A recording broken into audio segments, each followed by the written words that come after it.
basic details is the Houthi movement has widespread support inside Yemen and has created a government in the north that governs 80% of the population. So they are essentially the government of Yemen, but they're not the internationally recognized government. And the US and Saudi Arabia have spent 2 years trying to restore the puppet government in the south that is going to be compliant to Western demands, that is going to allow Western oil corporations and companies to send trade off of the southwest border. The southwest of Yemen is very strategically important near the Red Sea there, and there's something called the Mandab Strait, or the Bab al-Mandab, where every single day 3 to 4 million barrels of oil travels through, along with important ships for trade of other goods.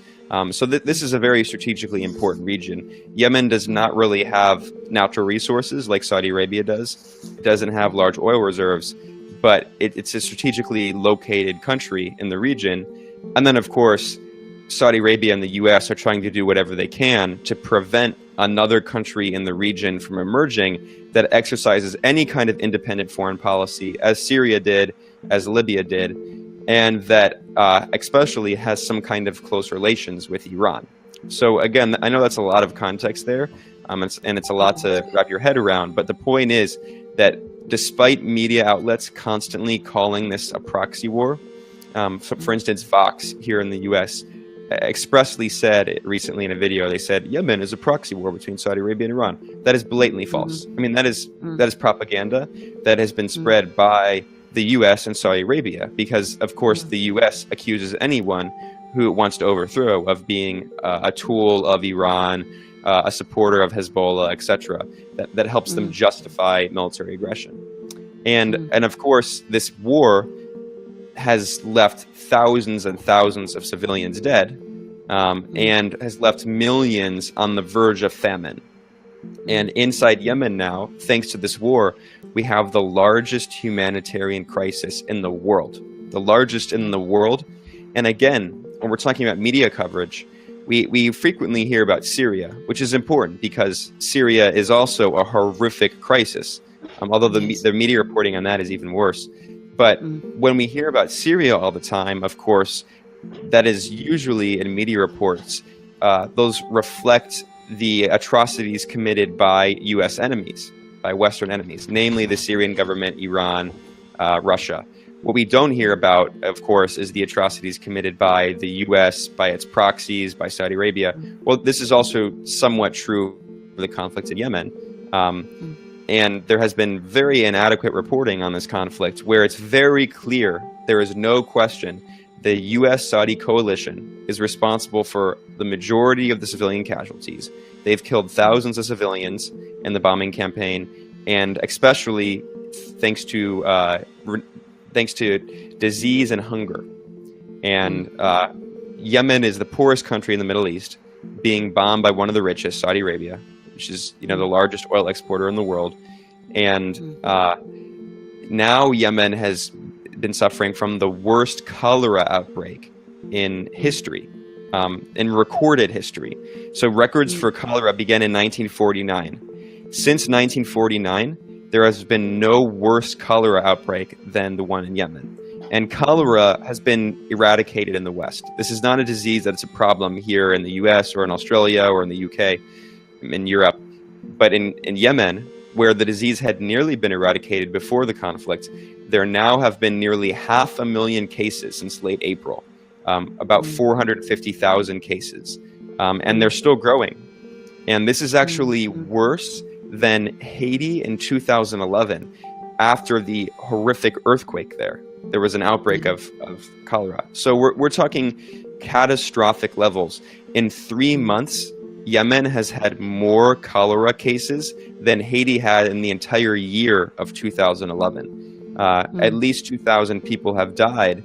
And that is, of course, in addition to all the children who have died from preventable diseases, from hunger, and from other causes. UNICEF estimated that in 2016 alone, 63,000 children died in Yemen from preventable causes thanks to this war. 63,000 children.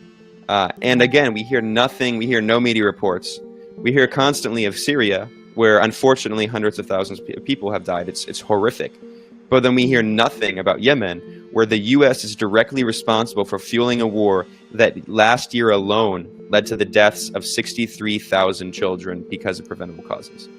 Yeah, that's just like amazing, isn't it? That and the media the mainstream media to be so on page with the establishment that they just know what not to talk about and what I mean.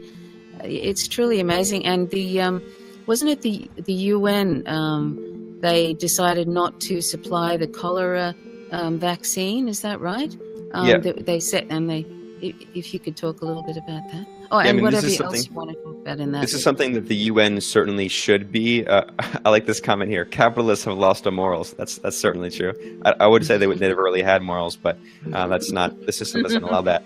But the World Health Organization, they deserve criticism for this. However, it should be put in a larger context.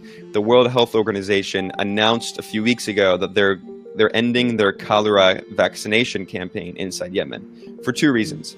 One, because they simply could not access much of the country due to the war.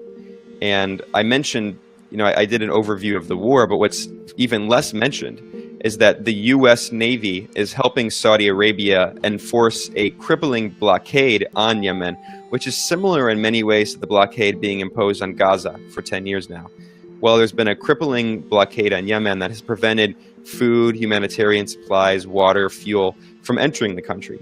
And this is a country where 90% of the food before the conflict had been imported, so not only has the war fueled hunger, which again, like I said, has led to mass death and pushed millions of Yemenis onto the brink of famine, but not only that, the blockade has really prevented food from coming in and exacerbated the hunger.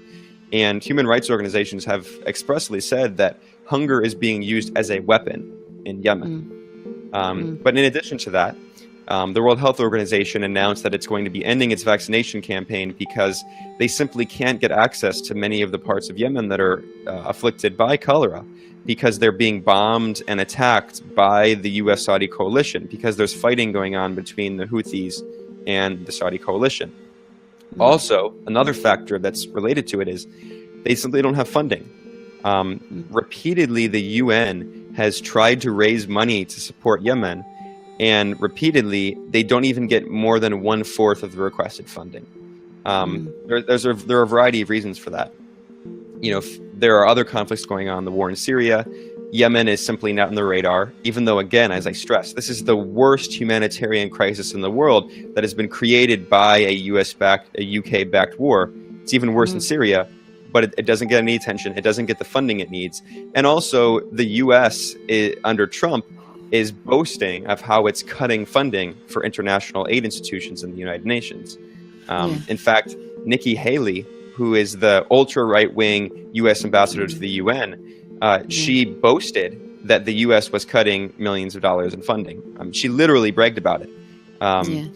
So the World Health Organization ended its program, and they said that we're going to spend the little money we have trying to fight hunger in Yemen, and not hunger and cholera, because they said cholera is basically, at this point, they can treat it, but they can't really prevent it anymore.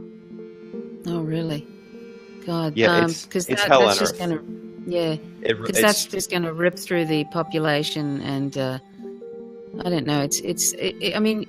Could you call this an intentional ethnic cleansing by Saudi Arabia? Like, is this would you or is that too extreme?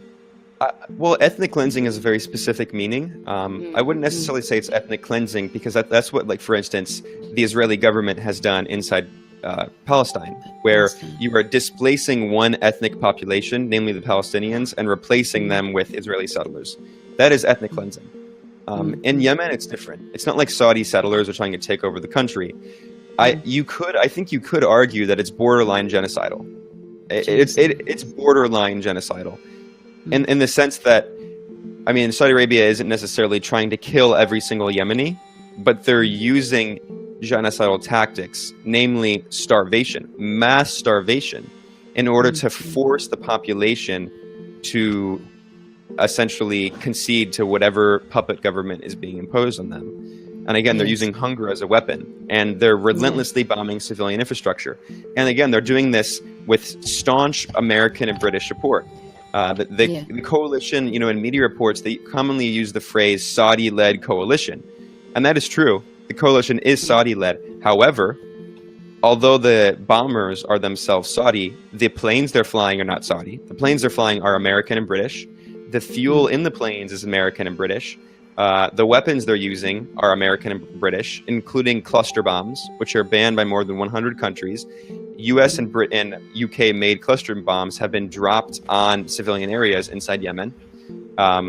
They're also using military assistance from the American and British militaries who have physically been in the command room with the Saudi military.